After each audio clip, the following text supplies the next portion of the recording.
여러분 안녕하십니까? 문재인은 어떻게 정권을 탈취했나? 5년 전에. 또 문재인 좌파 정권은 도대체 정권을 탈취해서 뭘 하려고 했나? 그런데 그 문재인 좌파 5년 동안 우리 자유우파는 어떻게 버텨냈나? 광화문 국민혁명의 그 역사적 정치사적 의미는 무엇인가? 우리가 상대하는 노무현 문재인 주사파 586 좌파 세력은 어떤 세력일까요? 두 가지 성격이 있습니다. 하나는 1917년 레닌이 러시아를 공산주의 혁명으로 붉게 물들인 이후 100년 넘게 적화혁명을 기도해온 그 좌파들의 혁명론, 좌파들의 혁명 노선, 그 노선에 의해서 무장된 세력이 주사파 586 문재인 이재명 세력입니다.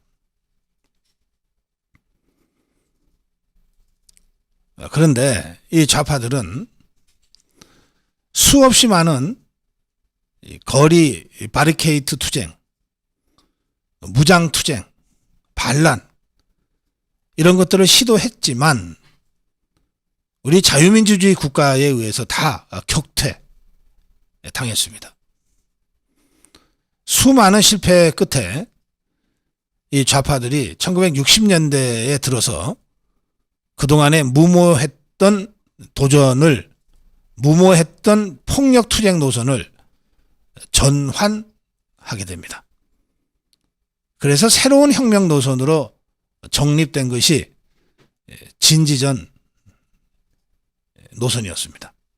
그 전까지 레닌식의 바리케이트 투쟁 노선을 기동전 노선이라고 부르고 1960년대 이후 좌파 세력들이 새로 혁명 노선으로 받아들인 것을 진지전 노선이라고 부르는 겁니다.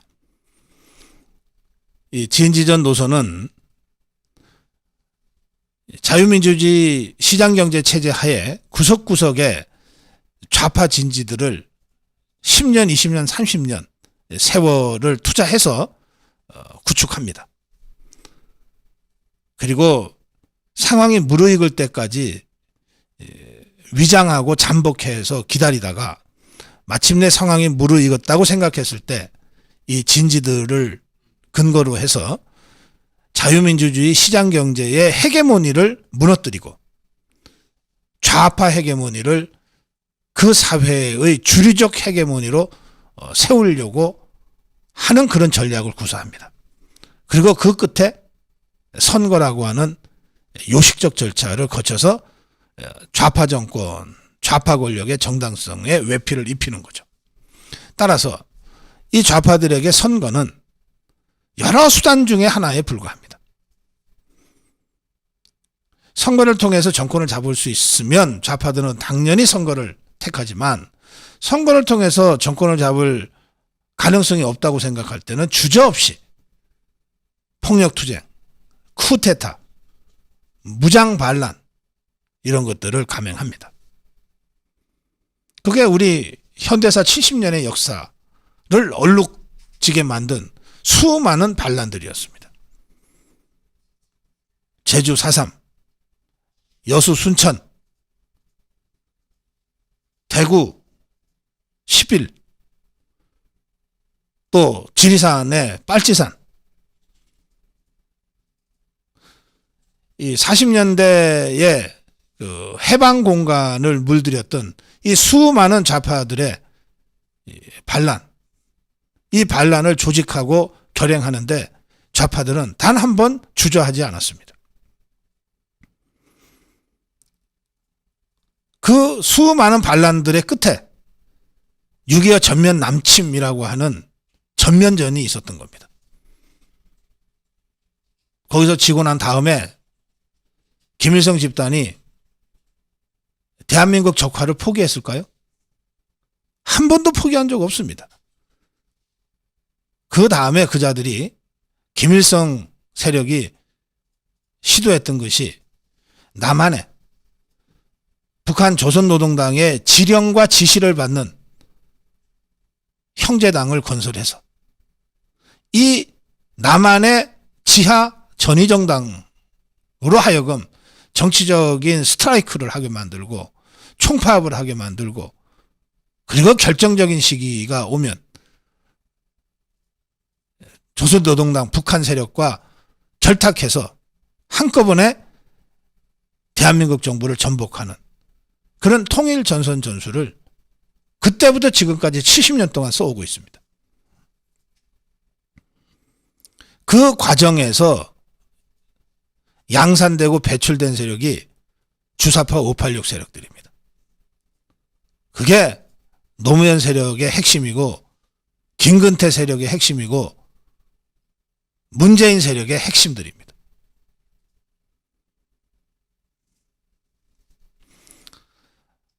노무현과 문재인은 뭐 주사파가 아니었을지 몰라도 그들을 내세워서 권력을 찬탈한 자들은 바로 그런 수십 년간 끊임없이 남한을 적화시키려고 시도해왔던 북한 조선노동당 세력들의 프락션들이었다는 겁니다. 자, 이제 이 주제의 본론으로 들어가겠습니다. 문재인은 어떻게 정권을 탈취했는가? 좌파들은 김대중 정권, 노무현 정권을 거치면서 자신들이 오매불망 그리던 대한민국 적화를 위해서 각지에 자신들이 어렵게 손에 넣게 된 권력을 이용해서 각지의 좌파 기지들을 부식했습니다. 그런데 10년 만에 다시 우파 정권이 정권을 탈환하게 된 겁니다. 자, 김대중 세력, 노무현 세력, 586 주사파 세력이 선거에 졌다고 이명박 정권의 정통성을 인정했을까요? 그러면 좌파가 아니죠. 그들은 단 한 번도 이명박 정권의 정통성을 인정한 적이 없습니다. 자신들이 530만 표 차이의 압도적 표차로 졌음에도 불구하고 이명박 정부를 정통성이 있는 정부라고 인정하지 않고 이명박을 정통성이 있는 대통령으로 인정하지 않았습니다. 이명박 정부가 들어서자마자 대통령으로 정부로 인정하지 않는 이명박 대통령, 이명박 정부였기 때문에 좌파들은 이명박 정부가 들어서자마자 흔들기 시작했어요. 흔들기 시작했습니다. 그리고 들어서자마자 흔들었는데 자신들도 깜짝 놀랄 만큼 이명박 정부가 심하게 흔들려 버렸습니다.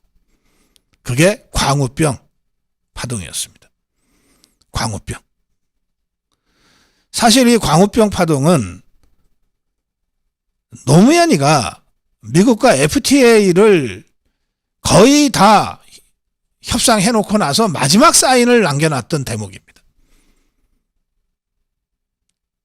그게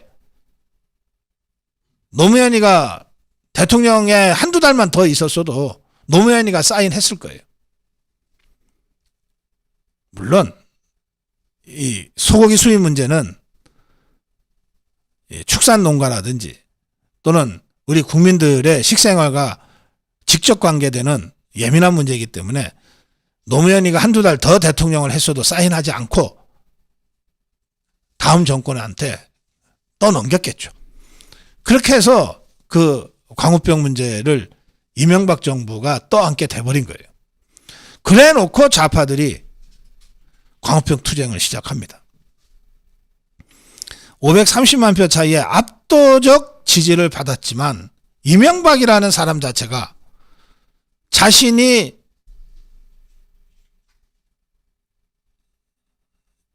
겪고 있는, 자신이 맞서고 있는 이 좌파가 어떤 세력인지를 잘 몰랐어요. 이 자들이 자신을 대통령으로 전혀 인정하지 않고 이명박 정부를 정통성 있는 정부로 전혀 생각하지 않는다는 사실도 잘 몰랐어요. 그래서 밤에 촛불 들고 청와대를 에워싸고 이명박을 겁박하자. 이명박이가 청와대 뒷산에 올라가서 저 좌파들이 광화문에서 부르는 아침 이슬을 따라 부르면서 눈물을 훌쩍이게끔 돼버린 겁니다. 네. 정통성이 있는 권력이 마땅히 해야 될 정책 집행 과정에서 좌파들의 선전선동에 발목이 걸려서 그대로 나자빠지는 황당한 상황이 연출이 된 겁니다. 이 광우병 파동에서 좌파들은 재미를 봤어요. 아, 우파, 자유우파 하지만 저것들 흔들면 흔들리는구나. 별것 아니구나. 저것들은 유난히 촛불에 약한 것 같다. 감성적인 이슈를 가지고 애들을 앞세우고 유모차 끌고 나와서 시위 집회를 하면 저것들이 꼼짝 못하는구나.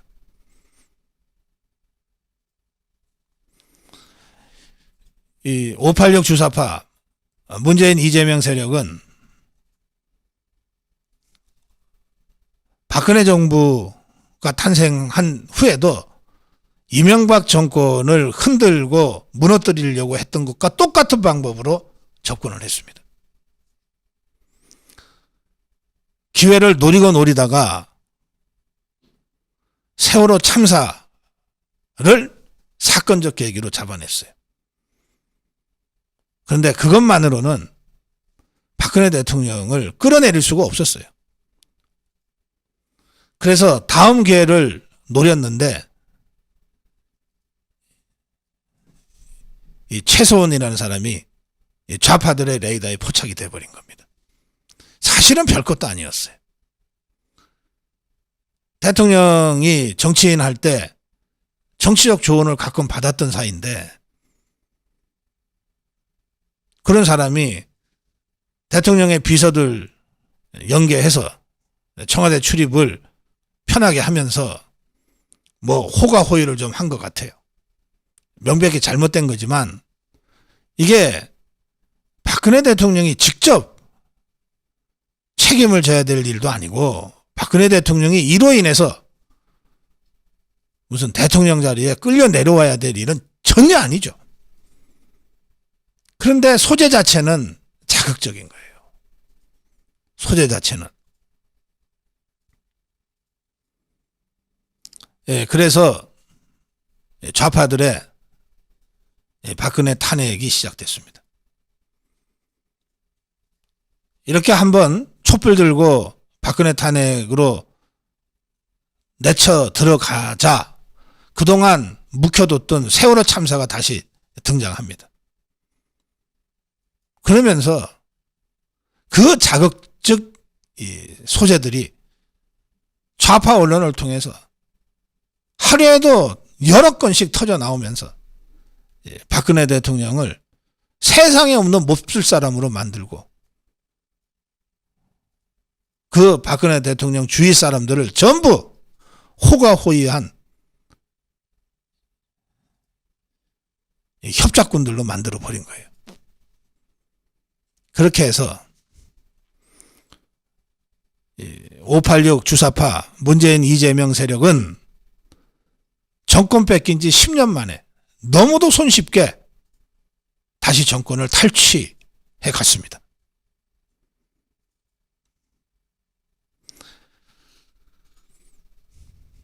이 과정을 보면 좌파들이 매우 영악하게 아주 효과적으로 움직였다는 것이 확인이 되는데, 첫째, 좌파들에게는 박근혜를 공격하라. 박근혜를 감성적인 소재로 몹쓸 사람을 만들어라. 그리고 탄핵으로 끌어내려라. 고 하는 박근혜 탄핵의 전체를 지휘하는 전략지휘부가 확실히 존재했다고 저는 생각합니다. 그 전략지휘부가 누구였는지까지는 우리가 자료를 가지고 확인할 수 없지만 저는 이 박근혜 대통령을 촛불을 들고 겁박하고 압박하고 탄압 마침내 끌어내리고 탄핵을 해서 감옥에 보내고 그러면서 문재인을 세워서 다시 정권을 탈취해가는 일련의 과정은 어쩌다가 우연한 여러 사건들이 만들어진 그런 사건이 아니라고 봅니다. 이것은 처음부터 좌파들의 전략 지휘부가 정교한 시나리오를 짜고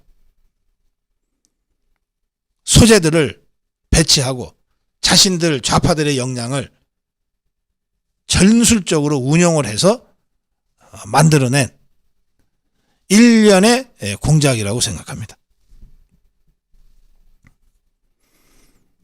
그러지 않고서야 불과 며칠 만에 620개의 좌파 단체들이 박근혜 탄핵 국민행동본부로 모이지를 못합니다. 그렇게 신속하게 문화재 형식의 촛불 집회가 연일 기획되고 대중 연예인들, 이른바 개념 연예인이라는 이 좌파 연예인들이 무대에 서고 연일 언론을 통해서 청와대도 따라가기 어려울 정도의 자극적인 이슈들이 폭로가 되고 그렇게 될 수가 없는 거예요. 저는 이 좌파들의 전략지휘부가 기획하고 실행해서 마침내 박근혜 대통령을 끌어내리고 감옥에 보내고 정권을 탈취하는 데 성공했다. 그게 문재인 정권의 핵심 주류고 586 주사파 핵심이었다고 생각합니다. 이들은 단순히 촛불을 들고 시위만 했던 게 아니에요. 2016년 총선을 주도했어요. 이 좌파 지휘부가. 2016년 총선. 2016년 총선은 총선 전부터 당시에 새누리당, 우리 자유파 정당인 새누리당이 아무리 못해도 150석 과반은 한다는 평가를 예측을 받았던 선거입니다.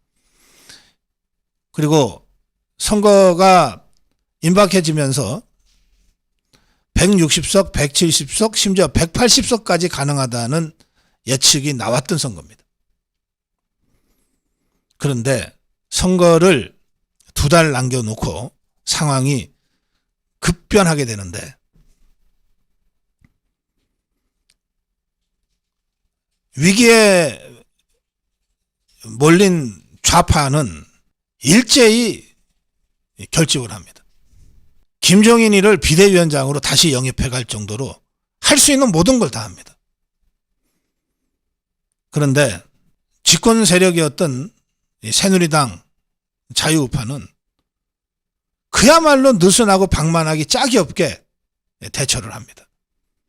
허구한 날 당권투쟁이나 하고 그리고 2년 후에 있을 대통령 선거, 실제로는 대통령이 탄핵되는 바람에 1년 후에 선거가 치러졌지만 탄핵되지 않았으면 2년 후에 선거가 있었던 것인데 이 대통령 선거의 대권을 잡기 위한 정파투쟁에 매몰돼 버렸어요. 그 과정에서 김무성 파동, 유승민 파동이 발생합니다. 당시 2016년 총선에 4대 이적 행위자들이 있었죠. 첫째, 입만 열면 침박했던 그 친박 간별사 최경환. 그 친박들이 내세워서 별로 칼도 날카롭지 않은데 함부로 공천이라는 칼을 휘둘러 갖고서 너덜너덜하게 전국을 만들어버린 이한구. 김무성이를 다 때려잡아야 된다고 했던 전화통화가 이게 녹취록이 공개되는 바람에 친박 세력이 이게 변명도 하지 못하고 이게 포악한 세력, 호가호위하는 세력이 으로 전락하게 만들어버린 윤상현. 그 다음에 마지막으로 도장 들고 튀어버린 김무성. 이 자들이 완벽하게 이길 수 있었던 선거를 완벽하게 좌파들한테 갖다 헌상을 해버린 겁니다. 그 선거에서 우리가 한석을 져버렸어요. 한석을. 그렇게 온갖 자충수와 실수, 망언들이 나왔음에도 불구하고 우리가 얼마나 그 전에 유리했으면 딱 한석 졌겠습니까? 그런데 이 딱 한석 진 것이 비극의 시작이었어요. 이 딱 한석 진 것 때문에 국회 입법부를 좌파들한테 뺏기게 됐고, 결국은 그 국회가 이때 박근혜 대통령 친박 세력과 사실상 결별할 수밖에 없었던 김무성이하고 유승민이를 꼬드겨서 박근혜 탄핵의 부역자로 만드는 데 성공을 해버리는 겁니다.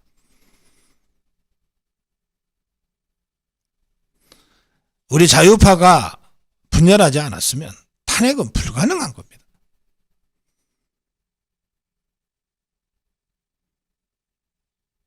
박근혜 대통령도 또 우리 자유파도 설마 한두 명의 이탈은 있을지 몰라도 설마 김무성이 유승민이가 60명 가까운 새누리당 의원들을 집단적으로 끌고 배신할 줄은 몰랐어요.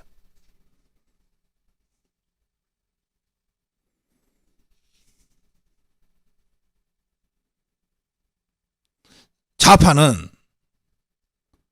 필요하면 청산가리라도 먹겠다는 심정으로 김종인이를 비대위원장으로 영입하고 이해찬이를 공천에서 탈락하는 등의 극단적인 수법을 써가면서 결사적으로 달려들었는데, 우리 자유파는 친박을 감별하니 어쩌니 호가호위하고 건방지기 짝이 없는 언행을 계속함으로써 김무성이 유승민이의 집단 배신을 사실상 방조한 꼴이 되어버렸어요.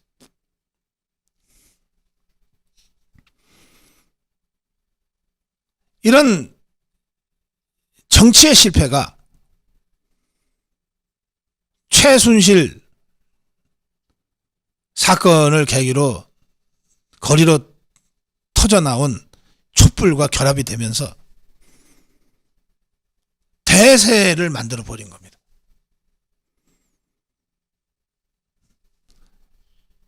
다시 돌이켜 생각하면 이명박 정권, 박근혜 정권을 인정하지 않았던 좌파, 선거에 졌지만 단 한 번도 이명박을, 박근혜를 대통령으로 인정하지 않았던 좌파, 이명박 정부, 박근혜 정부를 정통성 있는 정부로 인정하지 않았던 좌파들이 9년 동안 노리고 노려서 박근혜 대통령의 약한 취약점이 드러나자 그동안 수십 년간 관리해왔던 좌파들의 진지에서 전부 다 촛불 들고 튀어나와가지고 박근혜 대통령을 포위하고, 그러면서 박근혜 대통령 세력과 심각한 갈등 관계에 있었던 김무성 세력, 유승민 세력을 유도해서 적극적으로 유인해서 집단적 배신을 이끌어내서 대통령을 탄핵해버린 겁니다. 그리고 감옥에 보내버린 겁니다. 그리고 선거를 해서 요식적 선거를 통해서 문재인이를 대통령으로 만드는 데 성공한 겁니다.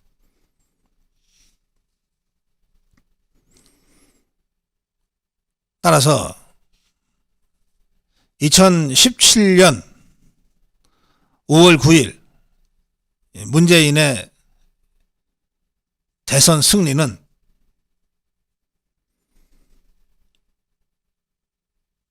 좌파 적화 세력, 좌파 혁명 세력의 수십 년간에 걸친 진지전의 성과, 그리고 그들의 통일 전선 전술에 의해 촛불 들고 거리로 나선 수많은 중도파 국민들, 그리고 김부석, 유승민을 비롯한 60여 명을 탄핵으로 유도해내는 데 성공한 정치 공작의 결합에 의해서 이루어진 탄핵이었다. 이렇게 성격 규정을 할 수 있습니다. 국회에서 한번 탄핵이 이루어지고 그리고 헌재를 압박해서 박근혜 대통령 파면 결정을 끌어내는 것은 좌파들 입장에서는 그렇게 어려운 일도 아니었어요. 헌법재판관들 전부 여론이 어떻게 움직이는가를 하루 종일 살피고 다니던 그런 헌법재판관들한테 촛불 들고 탄핵 안 하면 반란이다, 탄핵 안 하면 내란이다라고 선동했던 이 문재인이부터 헌법재판관들을 겁박하고 압박해 들어갔는데 헌법재판관들이 전부 베끼 들어버린 겁니다. 그런데도 우리 자유우파는, 박근혜 세력은 헌재에서 박근혜 대통령 자신이 임명한 헌법재판관이 몇 명인데 라고 계산하면서 헌법재판관에서 기각시킬 거라고 하는 것을 마지막 날까지 믿고 있었어요.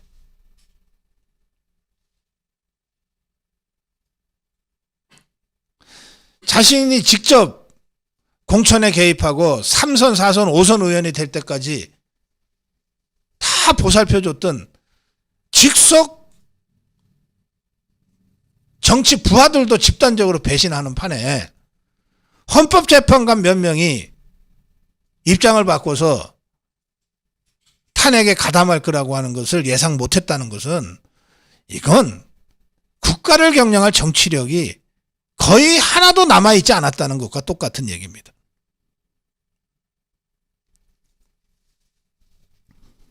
네, 결론을 말씀드립니다. 문재인은 어떻게 정권을 탈취했나? 30년 진지전에 기반해서 결정적 계기가 오자 이 진지에서 양성한 이 좌파 활동가들이 일제히 거리로 나와서 촛불 기동전을 벌여서 박근혜 대통령을 끌어내리고 감옥에 가두고 문재인이를 대통령으로 세웠다.